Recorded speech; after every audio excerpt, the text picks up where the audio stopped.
So who am I, and how have I cash collected 6 figures and over by 18 as a remote closer selling high ticket products, $1,000 and above online? So it all started about 8 or 9 months ago when I was actually on a family holiday in Mauritius, Africa, and I closed the $3,000 deal, which changed my perception on sales, but also the amount of money that I could make within a single hour. But to actually close that deal, there was 3 main things that I had to do and had to learn to do to get to the point where I closed that $3,000 deal, but not just the $3,000, but every single high ticket deal from there on out. Number 1 is hard work. And more specifically, and more importantly, consistency. Now, this wasn't the first sales call that I took on that family holiday. No, it wasn't even close. I'd go to the buffet at about 6:30, and then I'd lock myself in a meeting room from 7 p.m. until 10 a.m. Calling, setting, closing, revising. I probably jumped on 20 sales calls before this person came on and then actually gave me the $3,000 paid in full. But if I would have given up, if I would have gone to sleep, if I would have, woken up early with the rest of my family to go on a hike or to go swim with the dolphins, I never would have actually closed the deal. It was only because I didn't give up. I kept putting in the hours with no reward. Alex Hormozi's definition of discipline is as follows: the amount of times that you can do a painful action with no reward. Now, it's under the premise that there is a reward at the end of the rainbow. Some people do things with no reward and they continue to do it and there is no reward. Luckily, for something like sales, which is actually proven to work, you will close deals. There is always a reward to look forward to. But the number one thing is that you cannot stop doing it until you get the reward. And that's what I did. I broke up from school. I was like, I need to make money. I need to drop out of this thing. I have 2 months in my summer holidays. FYI, made about 50 grand in those 2 months. But I knew that it was the beginning of my holiday and that I had to make it work. So I worked and I made the $3,000. All right, the second part of hard work is actually just iteration. Now, it's so easy to jump on a sales call, not close the deal, and get discouraged and go watch YouTube, go do something which is comfortable, which is easy, which reminds you of the fact that you did just fail. But if you actually want to succeed, you actually want to push the needle forward in terms of your skill set, you need to not be discouraged about anything, and you need to continue working as if you had just woken up, as if it was a fresh slate, and that if nothing that you did that day affected what you were about to do. You need to live in the present where your only focus is hard work. And then the third part of hard work is doing what matters. Now, this is so important because some people, and this is something known as mental masturbation, and it's doing what you think is going to give you the best impact, but it's actually just the easiest thing to do. For example, watching YouTube for an excessive amount of time is mental masturbation. You may think that you are, learning a lot because the sales coach that you're watching is so talented and skilled and he's, close. But no, if you actually wanted to improve your skills, you'd be sitting there minute by minute, going over your sales calls, looking at what you did wrong. You'd be role playing with yourself, speaking to yourself in a dark room. You'd be on the phone, you'd be cold calling, you'd be setting, you'd be closing. And it's very easy for people to do the very comfortable, the very easy thing to do, which doesn't, require much brain power. But as you might kind of understand, it doesn't produce the best results. I have a little equation, which I'm going to show you guys. And it's that an increase in difficulty will mean an increase in experience, which will mean an increase in results. Now, obviously, the hardest way to get better at closing is to take a closing call. It's to get on a call for an hour, time that you will never get back. You might not close the deal, and then suddenly you have lost an hour of your time. Now, although you can go back over it and you can learn, It is the most difficult thing that you can do to progress. So it's super important that you actually look at what is going to give me the best chance of actually improving my skill set in the time that I have in each 24 hours of each day. And then you do that thing. Okay, cool. So that's hard work, right? You got to work hard, you got to stay consistent, and you got to work on the things that you don't want to work on. Now, the second thing is abundance. Now, this is so unbelievably important, and this will affect you outside of sales as well. But it's not being scared to, number one, lose a sale, but also just spend your money. Let me explain. So spending with abundance is one of the best ways to not be attached to a sale, right?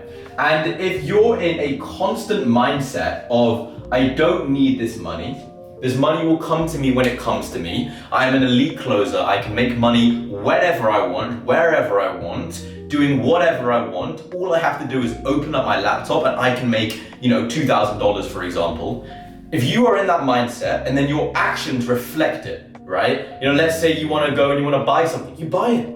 Because you can make money again, you can make more money easily. All you have to do is close a deal. Maybe you want to invest in your skill set. Maybe you want to sign up for a certain mentorship, right? If you don't think about money as an issue, it won't be. Now I'm going to say this again. If you don't think about money as an issue, then it won't be. It's almost like manifesting brokenness into your life by being broke. If you don't see money as something that is difficult to get, and there's something that you can always get more of whenever you want, then you will be able to get more of it whenever you want. So keep that in mind.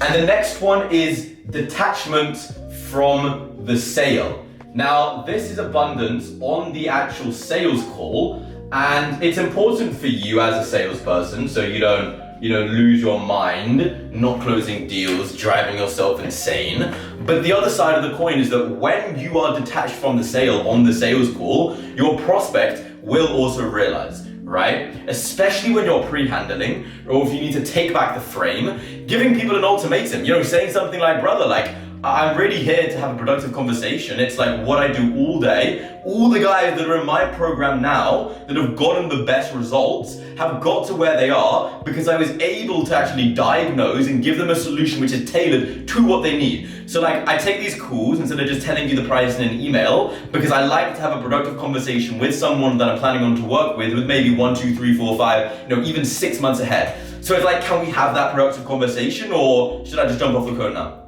Don't be scared to challenge your prospects. It's not bad, and in fact, it will actually show the prospect that you are not desperate for the sale. You're not trying to get their money under any circumstances. You're actually just trying to help them, and that you have other people that you're helping and could help, and that you're more than happy to move on to them and help them. So that was abundance. Now, after I show you the third lesson, I'm going to show you how all 3 of those principles actually helped me close that $3,000 deal in Mauritius at about 5 a.m. Now, watch for question 3. So number 3 is conviction. Now, conviction is so important because, again, this is allowing your prospect to trust what you are saying. Now, I've closed people from the setting call. I've had deals where from the setting call, all they want to do is just see the system. They just want to jump on, speak to me face to face, see the system, and then they paid me. Because from the setting call, there was so much conviction, so much confidence. Obviously follow it up with a bit of social proof in between, right? That's always important. You got to show them why you're convicted. But conviction is everything. Because if you speak to your prospects, you know exactly what you're talking about. Again, I can link it back to that productivity example. You say something like that to your prospect. If you say it all week, I really want to just learn more about, you, so that, I can be sure that I can help. No, there's no conviction. But if you say to them, brother, all the guys that are in my program that have gotten the best results are only there because I was able to prescribe them with something that was actually tailored to what they needed to help them to get from where they were on the call that you're on now to where they wanted to go 6 months from now. So it's like, can we have that productive conversation? So maybe, we could look at actually getting you those same results, or do you want to just jump off now? And you give them that decision, and the conviction of which you say that is so important. again, when you're pitching them, you want to be so convicted. You don't want to have any doubt in your mind that they're not going to get the best results in the game, that your service isn't going to change their life. It is going to change their life, and you need to show them that it is. So yeah, you don't be scared of the prospect. If you ask them a question and they don't give you the answer that you want, you follow up. You say, respectfully, man, that wasn't exactly what I was asking. If they're waffling, you say, logistics aside, man, like, how much money would you actually lose? How much money are you actually missing out on? You don't be scared to get what you want from the prospect. Because the other thing is that conviction, and this is just, you guys would have heard me speak about this before, but an increase in conviction will mean that you have the frame. And you know what happens when the frame is on the salesperson?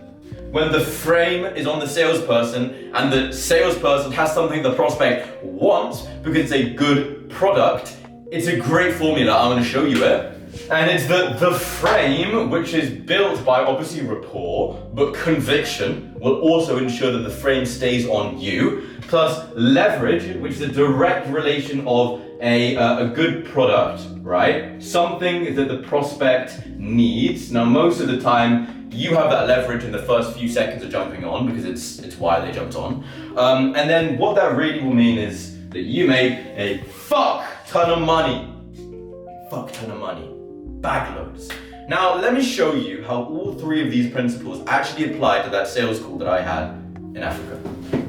All right, so I've broken this down into 1, 2, and 3. So number 1 is gonna be the fact that it was my 5th call of the day at 5 a.m. Now, the other calls before, I think I had one guy who told me he doesn't make decisions like this. One guy who said in the first 10 minutes he doesn't pay for leads. This was back then, I didn't know how to handle that. Obviously you'd say, respectfully though, man, what's really behind that? They say, oh, I don't want to lose money. They'd be like, okay, but if there was a solution which actually provided you with the sort of source of consistent appointments you'd be looking for, is that something you'd see the value in? And they'd be like, yeah, I don't pay for leads. Be like, okay, but investing into the lead flow or the business, if it did actually get you those qualified leads you'd be looking for, is that something you see the value in? Yes. Okay, why don't I show you some stuff in a minute here? I do want to kind of understand how I'm going to help you the most though, and then boom, me back in, right? Just reframe that, pre-handle it, all that good stuff. But it was 5 a.m., right? I could have gone to sleep. I could have gone to anywhere else in the hotel. I could have been smoking a cigarette. I could have just blown off this call, but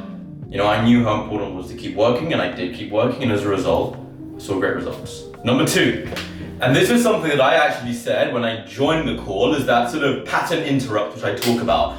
And I said, I'm sorry I'm late, brother. I wasn't late. I was just on back-to-back onboardings for the last 3 hours. So I do apologize if that's why I'm running a few minutes late here. And boom, it shows them I have other clients. I don't need the sale. I was late to the meeting, and it sets the frame in an amazing way throughout the call. The other thing as well, I was ordering whatever the fuck I wanted in that resort. I was ordering shisha, I was ordering, food, vapes, crisps. I was just going crazy, just sales and dopamine. Alright, number 3. And number 3 was my conviction. Now this was actually at the end of the call. I told him the price. He said, yeah, let's do it. He's like, let me go get my credit card. And he sat back down at me and he basically told me Dylan, I can't pay the 3K. The offer that I was doing, I said the price was 9K. Obviously I got the price objection, and then I'd handle the price objection all the way down to 3K, and then it would just seem like a great deal. So he was saying, Dylan, I know that I won't be able to get this for 3K. I know I'll have to pay the 9, but I just need some time to think about this. I can't do this today. And I basically just said to him, brother, you're not gonna pay 9K. So if you don't do something about this today, if you don't invest, into your lead flow, into your business today, so that, you're actually able to make the revenue to send your kids to school, then when will you, man?